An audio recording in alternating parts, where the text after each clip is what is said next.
Quando o Pedro me falou sobre fazer evento, ainda que a gente, graças a Deus, já passou aquele período, né, pós 2020, né, fim do mundo e tudo mais, mas eu pensei, pô, a gente se encontra tão pouco, né? A vida é a arte do encontro, a frase do grande poetinha Vinícius de Moraes. E ele era um cara realmente do encontro, né? Ele conseguia, por exemplo, tirar Tom Jobim de casa, que era um cara que odiava fazer espetáculo, né? Era mais a composição, enfim. E tão massa estar com vocês hoje, porque eu acho que quando a gente fala nos eventos aí de subjetividade e tal, de alimentar o ecossistema, né? É sobre isso, é sobre estar presente também, não é só aplicativo, WhatsApp, Instagram, a gente tá junto e se encontrar para, nem que seja para tomar um café e trocar ideias com uma noite como essa. E eu provoquei todos os meus talkers, né, de trazer uma curiosidade, porque eu gosto muito de desconstruir essa história do storytelling. Não para ofender ninguém, nem vamos lá, quebrar qualquer técnica. Eu acho que tem muita técnica legal sobre storytelling que se fala por aí, mas pelo menos como eu vejo storytelling, como eu uso no dia a dia. Claro, além dos livros que eu já li e tudo mais. E uma curiosidade sobre esse cara aqui, Felipe Melo, é que eu, antes de me alfabetizar, de saber ler e escrever, eu já sabia ler partituras, né? E é muito louco isso, muita gente, não, mas como é que pode, né, um cara ler partituras e tal. E aí eu lembrava muito de um amigo meu que fala de experiência do cliente, quando eu fui montar isso, que depois ele vai falar horrores que ele fala muito bem sobre isso. Mas eu pensava sobre storytelling, a influência do storytelling para a experiência do cliente, né? Como é que foi possível eu, antes de me alfabetizar, antes de saber ler e escrever, ler partitura. E aí eu lembro que a minha professora de música, ela era especialista no famoso sistema Suzuki de aprendizado, que é um sistema para simplificar o modo, principalmente para crianças, né? Um pouco montessoriano, né? Um sistema um pouco facilitado para ensinar música.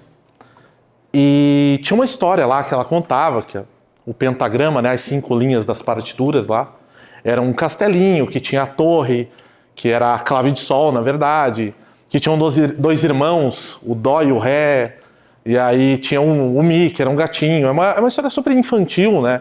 Tinha fá e sol, eram as fadas que cuidavam daquele castelo, e as 2 irmãs, lá e si, enfim, uma história muito lúdica para criança mesmo.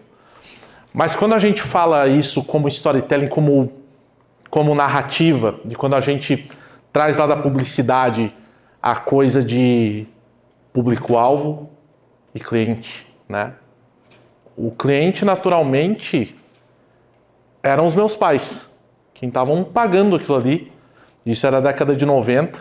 Quem viveu aquela época vai lembrar da grande... não estou apontando ninguém. A grande era Collor, né?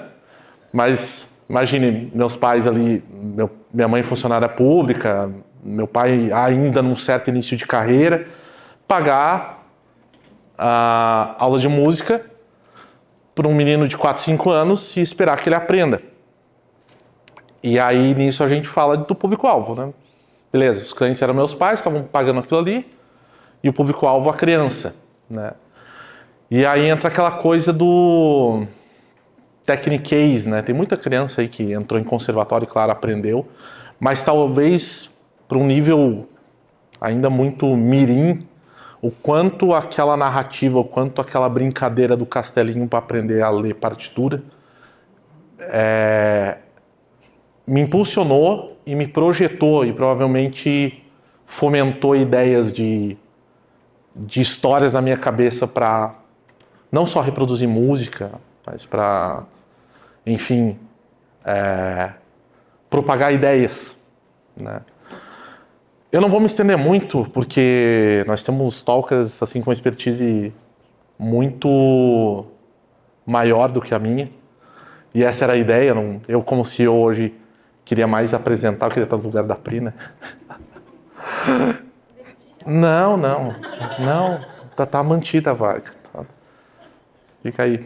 Mas eu penso que a coisa storytelling, além de todas as técnicas, sem dúvida, sem ignorá-las, mas tem ainda uma coisa muito antropológica que é disso aqui.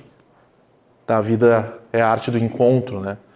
O grande cantautor uruguaio Jorge Drexler fala em diversas músicas, ele resgata uma coisa antropológica de contar histórias em volta da fogueira, de bailar em la cueva, né? Dançar dentro da caverna, né?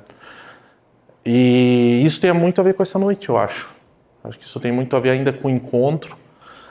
Sem dúvida, a digitalização, a inovação, ela é importante.